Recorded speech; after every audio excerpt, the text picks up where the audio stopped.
अमामि शंकराचार्य गुरुपाद सरोरुहम् यस्य प्रसादान् मूढोऽपि सर्वज्ञोऽहं सदा भवम् कामाक्षी करुणारूपं कामकोटि जगद्गुरुं चिन्मूर्तिं कलजे चित्ते शंकराचार्य पब्जयम् वेद वेदांत साम्राज्य धर्म कामार्थ मोक्षदम् विद्यारण्यन् उमः पुण्यं यो विद्यारण्यमथ्युनत् सदाशिवश्री ब्रह्मेन्द्र धृत स्वपद पादुकान् धीरान् परशुभेन्द्रार्यान् ध्यायामि सततं हृदि अपार करुणा सिन्धून् जानतं शान्तरूपिणम् श्री चंद्रशेखर गुरुं प्रणमामि मुदान्वहम् देवे देहे च देशे च भक्त्यारोग्य सुखप्रदम् उथ पामर सेव्यन्तं श्री जयेन्द्रं नमाम्यहम् नमामि शंकरान्वाख्य विजयेन्द्र सरस्वती श्री गुरुं शिष्टमार्गानुनेतारं सन्मतिप्रदम् सदाशिव समारंभां शंकराचार्य मध्यमाम् अस्मदाचार्य पर्यन्तां वन्दे गुरुपरम्पराम्. In this year, the 2500th Aradhana of Shri Shankara Bhagavatpāda Acharya was completed, and starting on the auspicious occasion of Ashadha Shukla Ekadashi, Udhanuradha Punyakala, on which our Shri Kanchi Kamakoti Mulamna Sarvagya Peethadipati Jagadguru Shri Shankara Vijayam Saraswati Shankaracharya Swamigal completed his Kashi Rameshwaradi Tirtha Yatra by himself performing Abhisheka to Ramanatha Swami, with the prarthana of doing the anusandhana of all the Shankara Vijaya Granthas. We have started this prayatna, and currently we are examining the Anandagiriya Shankara Vijaya, which was composed by one Anandagiri, who identifies himself as a direct disciple of Srimad Shankara Bhagavatpāda. So this is one of the earliest Shankara Vijayas, and now we are in this 10th session. We are seeing the 7th prakarana, as the adhyayas or chapters are called in this text. And so far, we have been seeing how Bhagavatpāda has had discussions with the followers of Shaiva Mata. What exactly is Shaiva Mata? Shiva Bhakti coupled with some other Siddhantic opinions. And Bhagavatpāda has guided them, and also some people who are belonging to various subdivisions of Vaishnava Mata. Again, Vaishnava doesn't refer to a particular group of people, but those who are following Vishnu Bhakti as the Pradhana Upaya for moksha. And along with that, again, due to the various Siddhantic differences among them, there are many subdivisions there also. So with all these people, we have seen in the earlier prakranas how Bhagavatpāda discusses with them with very much in a cordial manner, and he points out to them whatever the aspects of their Siddhanta or their Mata is against the Veda, or which does not have proper sanction or proper pramana in the Shruti Smritis. And based on that, and Bhagavatpāda especially, he points out that one has to attain, no matter what the form of devata that one does upasana unto, one has to attain Advaita Jnana to attain moksha. And as per the Shrutis, that is what Acharya has been pointing out all along, and with very much karuna, he has been guiding all these people who all no doubt performed many years of upasana to their Ishta Devata, and he has brought them to the level of the Advaita Sakshatkar. Evam Bhakta Bhagavata Matayoho Hirakratayoho Punaranyo Vaishnavaha. So after the Bhakta Mata and the Bhagavata Mata have been discussed, another Vaishnava, meaning another Vishnu Bhakta, Sharngapani Riti, his name is given as Sharngapani, and he was an Upasaka of the Ashtakshara Mantra. And he was very much dedicated to that, and he quotes some other verse which he believes to be a mantra, saying Yamuktvam Uchyate Yogi Janma Samsara Bandhanat. Quoting this, he says, Sa aha Bhagavat Bhaktena Vaikuntha Loka Vasartham Avashyam Shankhachakrad Yankanam Kartavyam. So he again, as we have seen earlier, the Shiva Bhaktas have given importance to the wearing of the symbols of Shiva on their body. Likewise, this Vishnu Bhakta says that it is very important to wear the symbols of Vishnu on the body. And he says, Narayana Mudradi Dharaha Narayana Ashtakshar Ucharana Matrenaiva Janma samsara bandha vimuktaha vaikuntha bhavanam gavishyati. So it says, by wearing all those symbols on the body and by pronouncing or chanting the Ashtakshara Narayana mantra, one will be absolved of the, one will be released from the samsara is, and he will attain Vaikuntha is what he keeps saying. So evam prapte ahur acharyaha. So Bhagavatpada clarifies again, as he has mentioned earlier, towards the Shaivas also. He says, what is the kind of wearing the Vishnu Chinha or Shiva Chinha that is prescribed in the Shruti Smritis? Certain procedures are recommended, like the Tiryak Puntradharana or the Urdhva Puntradharana, but some other procedures are contraindicated. And so, whatever pramana, one particular sentence from the Veda that they quote, that one has to be a tapta tanu for attaining moksha. That verse, Bhagavatpada clarifies what is the meaning of tapta tanu. Because the Manusmriti says, Mahayajñescha yajñescha brahmiyam kriyate tanuho. This body, this physical body, indeed, it is the instrument by which we do all kinds of satkaryas. We do upasana unto Bhagavan, and that is why it is said, Shariram Adyam Khalu Dharma Sadharam. So, whatever that anusthana that we are doing using this physical body, that is tapas. The Veda gives many passages, describes what is tapas. And the tapas is shown to be the sadhana of siddhi. And again, Veda mantras, Veda passages are there. So the body with which the tapas has been performed, that is the tapta tanu. That is the correct interpretation of that. Tapas shabdarthastu, it is very clearly explained here. Mahapataka dhvamsa hetu bhuta krithara chandrayanadihi. Whatever prayashchitas and other anushtanas are useful for removing all kinds of sins that we may have accumulated, those are called tapas. So by doing that tapas only, we will attain siddhi. And what is the form of that siddhi, and what is the, whether by doing the upasana of a saguna murti, because they are dedicated to the upasana of Vishnu and others are dedicated to the upasana of Shiva. What is the extent to which one can attain siddhi by doing the upasana of Saguna Murti is examined further. So he says, Bhagavatpada says, it is described in the Puranas that there is a mythical Meru Parvata, and in the mythical in our Bharatiya context does not mean that it is pure imagination. As far as we are concerned, it exists in some plane of existence as per the Veda Shastradi Pramanya, even though we may not find it in a physical form. So Mervagre Shringeshu Trishu Vartamaneshu Pashchima Shringe Rudralokaha Madhyama Shringe Brahmalokaha Prag Shringe Vishnalokaha. It is described in some Purana. In the Meru Parvata there are three peaks, and in the western peak there is Rudraloka, in the central peak there is Brahmaloka, and the eastern peak it is said to be Vishnaloka.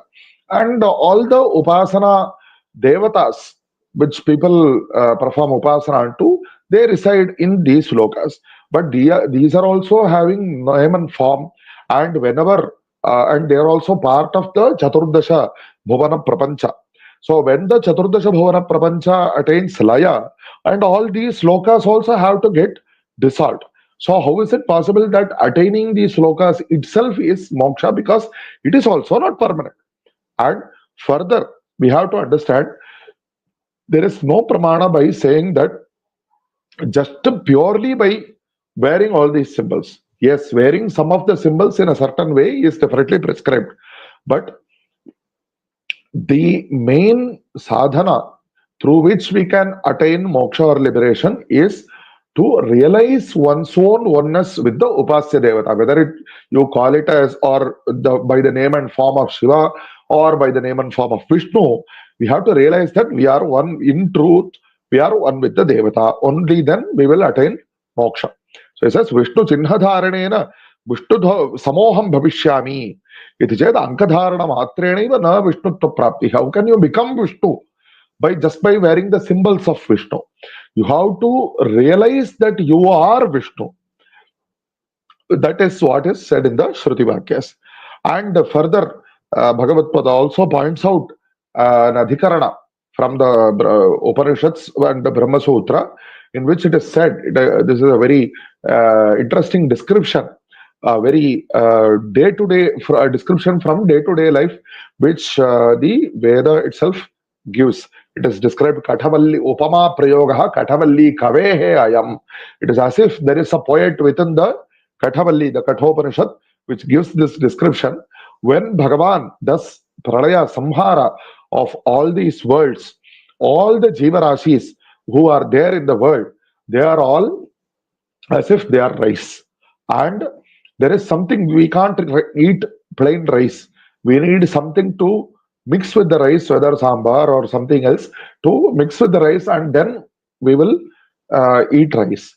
But that sambar or whatever it is, that upasechana, as what is called in the Upanishad, that upasechana, we don't eat that alone.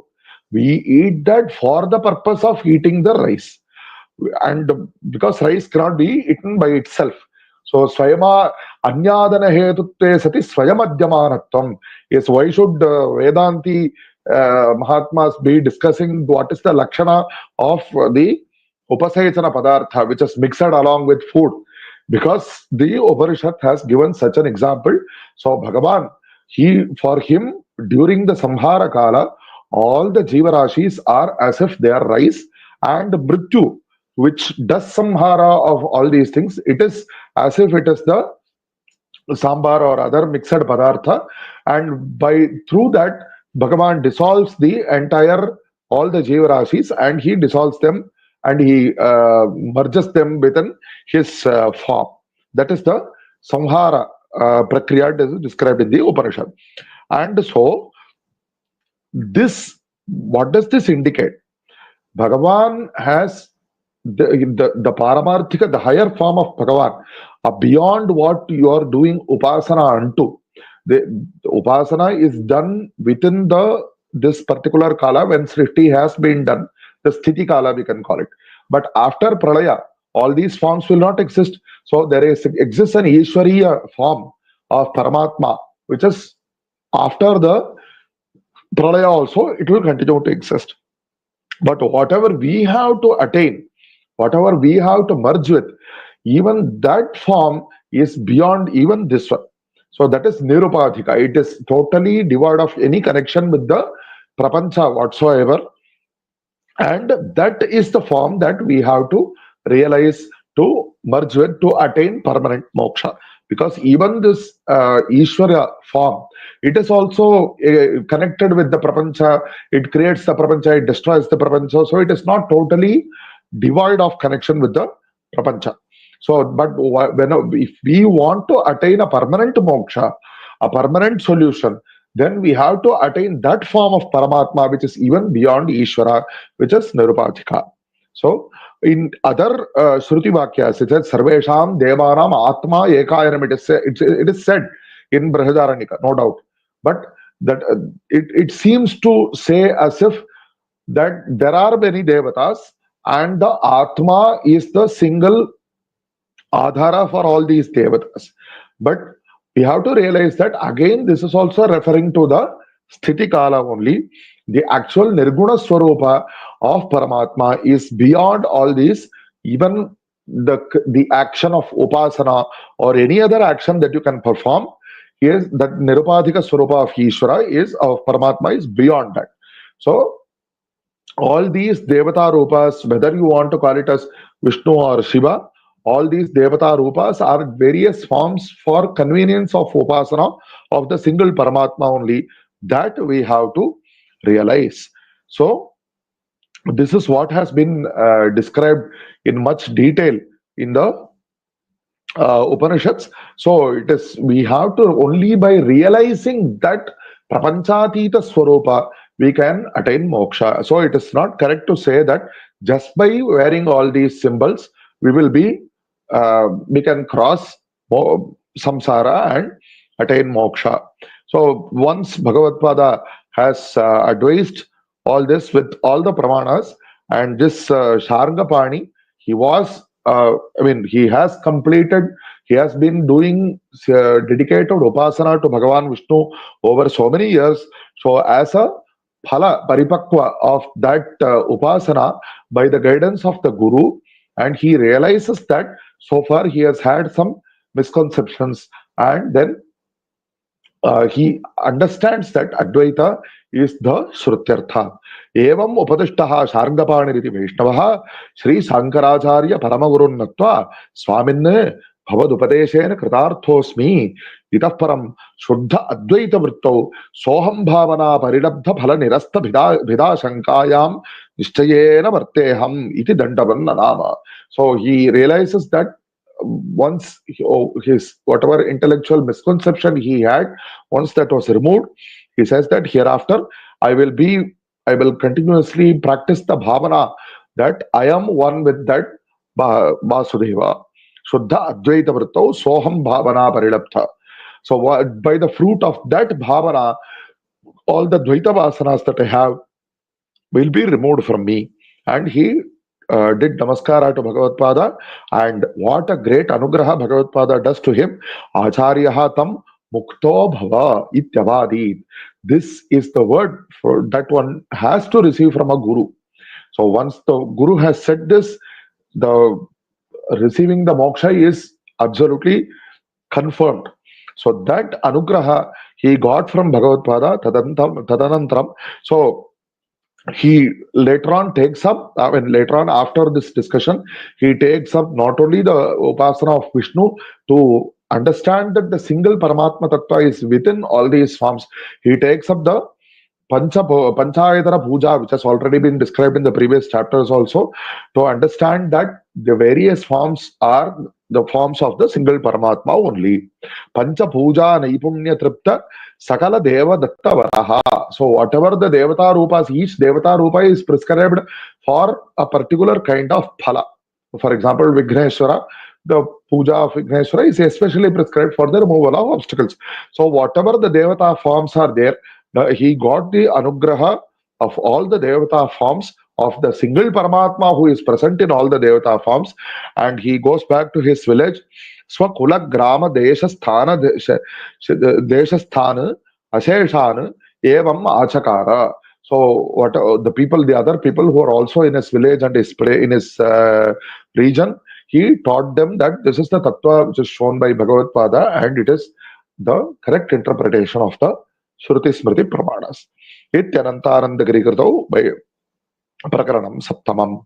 So thus ends the 7th Prakarana, and after this is the Pancharatra Mata discussion. That is another variety of the Vishnu Bhakti Sampradaya.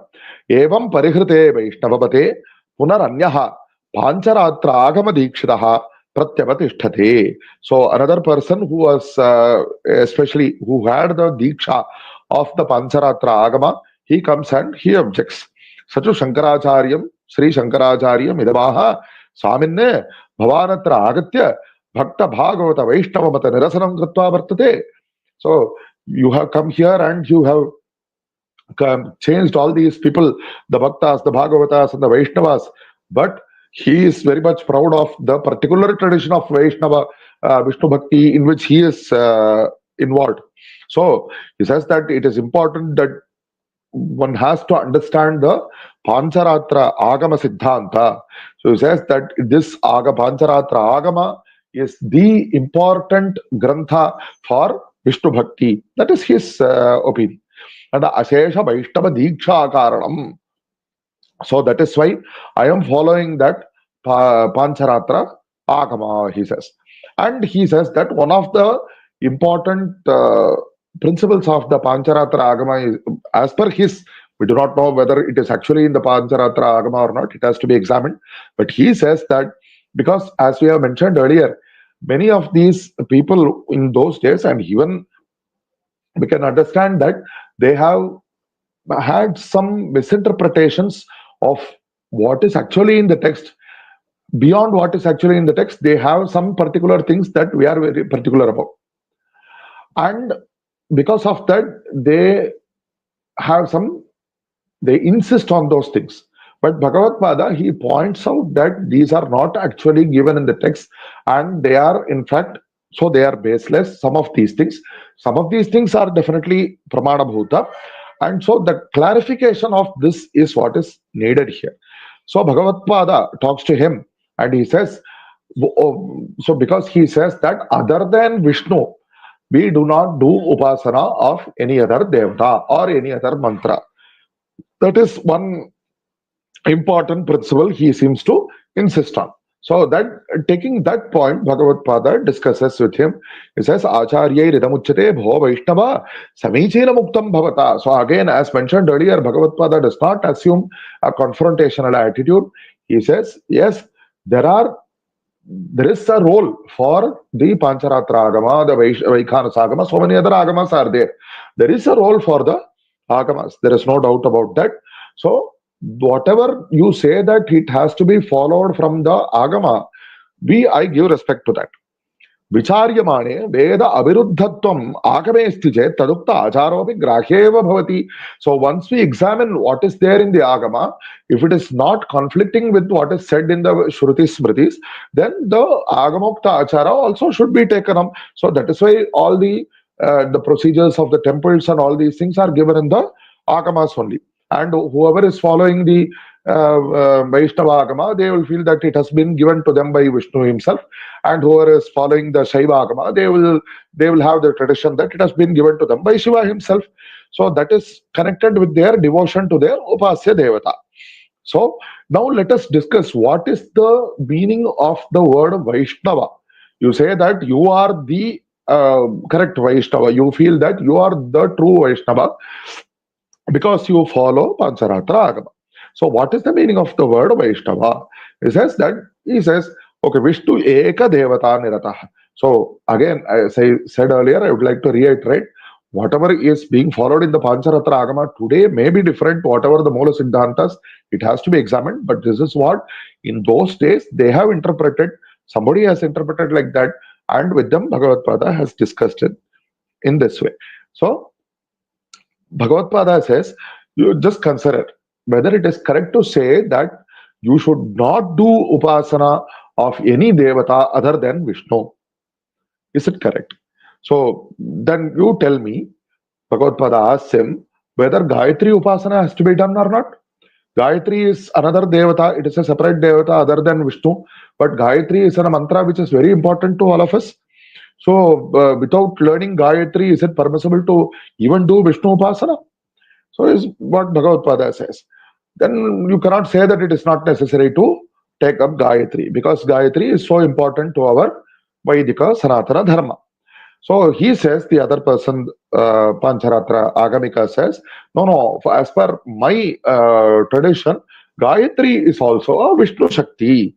How do you say that? Because Gayatri also has the Shankha Chakra. In the Dhyana Shloka of Gayatri, it says that Shankhan Chakra Matharavinda Yugalam Hastair Pahantim Bhaja. All the Vishnu Chinhas are also there in the hands of Gayatri. So Yatra Yatra Vishnu Chinha Dharanam Tatra Tatra Tadrupatvam. So because she bears the Vishnu Chinha, Shankha and Chakra, I say that she is also a Vishnu Shakti. So the upasana of Gayatri is not wrong, or there is no conflict in my mata with the Gayatri upasana. But then Bhagavatpada says, okay, you opine like this, but there are other people who are especially devoted to Shiva. So what will they say? They will say that Gayatri is actually a Rudra Shakti. Tarhi Rudra Shakti Reveti Bhaktavya Katham Panchavadana Indu Shekharattvadi Upamanat. So because you point out that she is having Shankha Chakra, they will point out that she is having, she has 5 heads and she is wearing the Chandrakala on her forehead. So because of that, that is, those dharmas are known to be identified with Shiva. So so they will say that it is Gayatri is actually a Shaiva Shakti. But then he says, no, you have to examine what is the meaning of Gayatri. When you examine the meaning of Gayatri, it refers to the Bhargaha, the Tejas, the effulgence, the Prakasha of Surya. And Surya, we very well know that Surya Narayana he is. So the mantra, it is talking about the Pratipadya is about Surya only. And because of that, Gayatri is definitely Vishnu related, a Vaishnava Shakti only. And again, And because Vishnu can take so many other forms, so the Vishnu Shakti Gayatri can take the five-headed form, there is no problem about it. Again, Bhagavad-pada points out, if you are insisting on that, then again, from the Shiva Mata side, what will they say? They will say that Shiva is called Ashtamurti, the Pancha Mahabhutas, the Surya Chandra, and those who are doing the Vedika Karmanushtanas, these are the 8 forms of Shiva, and that is why he is called, Bhagavan Shiva is called Ashtamurti. And among those 8 forms, Surya is also there. So, by the same argument, because Gayatri is talking about Surya, and Surya is the Murti of Shiva, then we can say that Gayatri is actually a Shiva Paramantra only. And in which case, again, it will conflict with your Siddhanta that you should do Upasana of Vishnu only. Vishnu or Vishnu related Shaktis only. And further, he goes ahead to say, again, we have to very clearly keep in mind that the Paramasiddhanta of Bhagavad-pada is that both Shiva and Vishnu are forms of the single Paramatma only. This is only the Bhagavad-pada is presenting the counterpoint. Just to you have to examine those pramanas which are pointing to Gayatri being a Shiva Shakti. And definitely Gayatri is also a Shiva Shakti, and she is also a Vishnu Shakti, because she is actually Paramatma Shakti, and Shiva and Vishnu are various forms of that Paramatma only. So that is where Bhagavad-pada is taking this. But the presentation is that he is presenting the counterpoint to make this person understand. So, and further Bhagavad-pada says, Gayatri Hridaya Gayatri Utpatti Prakaropi Nitaram Pratibaditaha. So you should understand, just like by your own argument, when Gayatri talks about Surya, she is a Rudra Shakti, because Surya is also a form of Rudra. And further you examine the Gayatri Hridaya, it talks about how Gayatri was formed. From Pranava, Pranavat Vyahrityutpattihi, Vyahritibhyo Gayatritpattihi. So from Pranava, the Vyahritis came, from Vyahritis, Gayatri came. And what does actually Pranava talk about? So there is the Upanishad which is known as Mahanarayana itself, and it says that the vowels which starts the Veda and which is at the end of the Veda also, and what is the meaning of that syllable, which is the first syllable, and that of course it refers to the Pranava only, Samaheshwaraha. So in the Mahanarayana Upanishad itself it is said that Pranava refers to the Maheshwara, and from that Pranava came the Gayatri. So again it means that Gayatri is related to Shiva only. And further, in the Brihadaranyaka Upanishad, it is said there is a Antaryami Brahmana. The word Antaryami is a very important word in today's Vaishnava tradition also, and it definitely indicates the Paramatma who is there within all that is working or moving or existing in this entire physical world. Bhagavan, who is inside, he is the inside, and who controls from inside, he is the Antaryami. And the Antaryami Brahmana also says that Bhagavan is the Antaryami of Surya also. And again, as per the Shaiva Mata, again the same sentence could definitely be applied to the Vishnu Vaishnava Mata also. But as per the Shaiva Mata, they can always interpret this to say that it refers to Shiva, who is the Antaryami of the Surya only. So, and so again, Shiva, Surya, Gayatri and Agni. Bhagavad-pada in his Prashnottara Ratnamalika, he says that these 3 are very important forms of Paramatma for Upasana.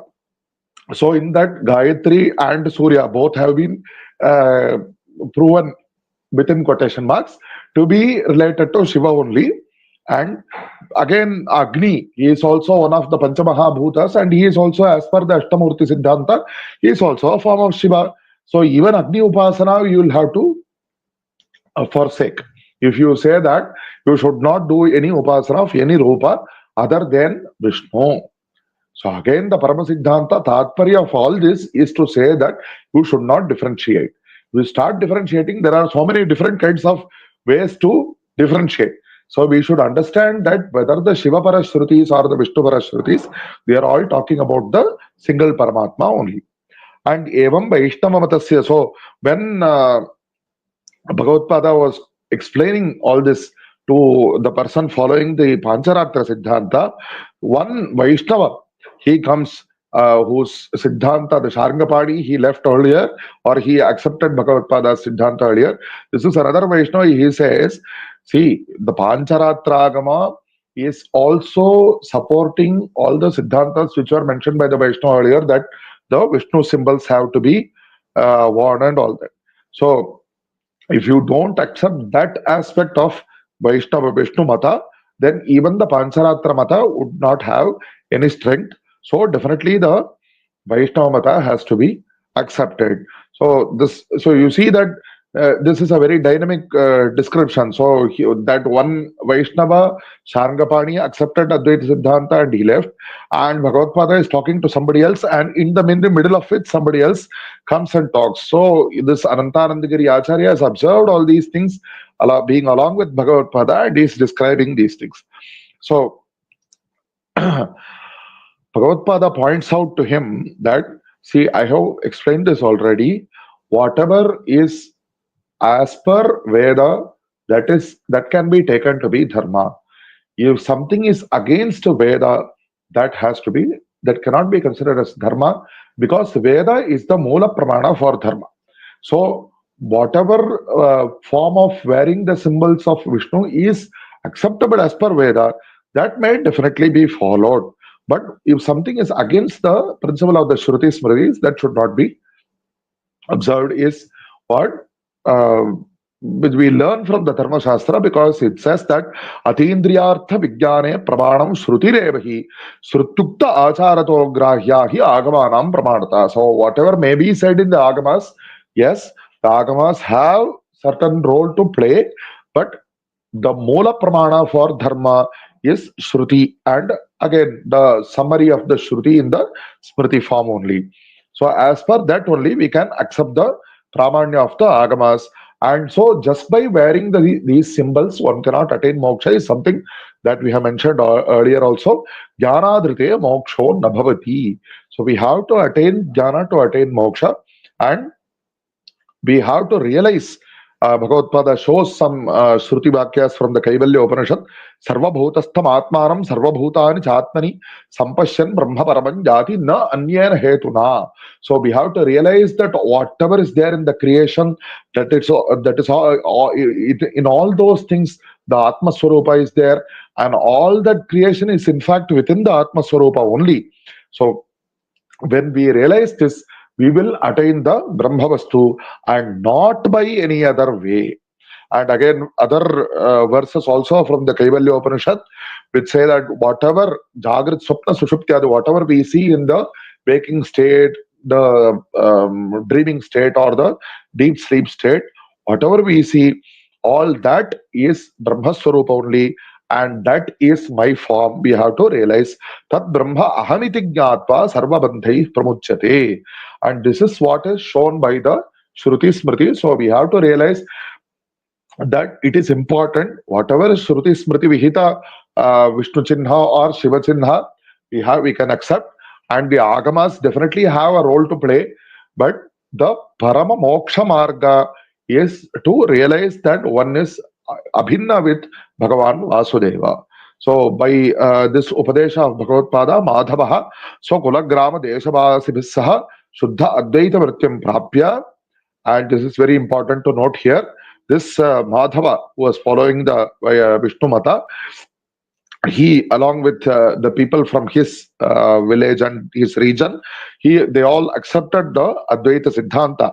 But then, note this, Snana Sandhya Agnihotra Swadhyaya Vaishwadeva Atithi Puja Parayanaha.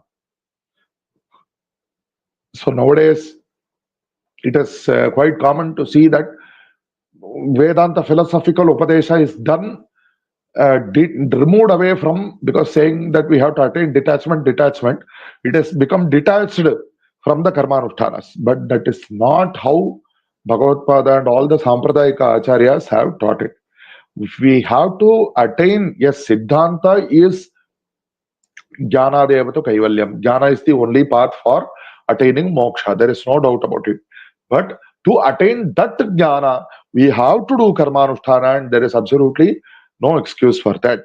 So, snana, sandhya, agnihotra, all the shruti smriti vihita karmanusthana, swadhyaya, studying the Vedas, Vaishwadeva, Atithi puja, and all these varnashrama dharmas which are prescribed for everybody. Everybody has a certain dharma to follow. That as a anusthana, you have to swakarmana tababhyarcha siddhim mindati manavaha.